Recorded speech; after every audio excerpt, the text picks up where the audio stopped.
Maintain చేయడం కూడా చేత కాకపోతే మీరా రాజశేఖర రెడ్డి గారి వారసులు, మీరా రాజశేఖర రెడ్డి గారి ఆశయాలను నిలబెట్టే వాళ్ళు, మీదా వైఎస్ఆర్ కాంగ్రెస్ పార్టీ, మీది వైఎస్ఆర్ కాంగ్రెస్ పార్టీ కాదు. వై అంటే వైవి సుబ్బారెడ్డి గారు, ఎస్ అంటే సాయిరెడ్డి గారు, ఆర్ అంటే రామకృష్ణ, సజ్జల రామకృష్ణ గారు. ఇలా తయారయ్యింది ఈరోజు వైఎస్ఆర్ కాంగ్రెస్ పార్టీ. దీంట్లో వైఎస్ఆర్ గారు లేరు.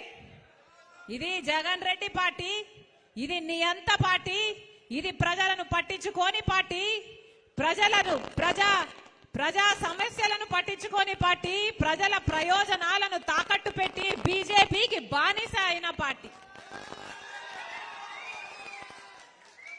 రాజశేఖర రెడ్డి గారి ఒక్క ఆశయమైనా నిలబెట్టారా? ఒక్క ఆశయమైనా నిలబెట్టారా? వెలుగొండ ప్రాజెక్టు రాజశేఖర రెడ్డి గారు ఎంతో కోరుకున్న ప్రాజెక్టు, ఎంతో 4,50,000 ఎకరాలకు నీళ్లిచ్చే ప్రాజెక్టు. ఒక్క ఈ జిల్లాకే కాదు, పక్కన కర్నూలు కడపకు కూడా నీళ్లిచ్చే ప్రాజెక్టు, 45 టీఎంసీల సామర్థ్యం ఉన్న ప్రాజెక్టు. రాజశేఖర రెడ్డి గారు 60% పనులు పూర్తి చేసి పోతే ఆ తర్వాత చంద్రబాబు గారు కనీసం తట్టడు మట్టడి తీసిపోసాడా? 5 సంవత్సరాలు చంద్రబాబు గారు ముఖ్యమంత్రిగా ఉంటే వెలుగొండ ప్రాజెక్టు ఒక్క అడుగు కూడా ముందుకు వేయలేదు.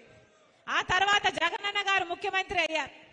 ముఖ్యమంత్రి కాక ముందు చెప్పిన మాట వెలుగొండ ప్రాజెక్టు నేను పూర్తి చేస్తాను అని. మరి 5 సంవత్సరాలు అవుతుంది, వెలుగొండ ప్రాజెక్టు పూర్తయిందా? వెలుగొండ ప్రాజెక్టు పూర్తయిందా?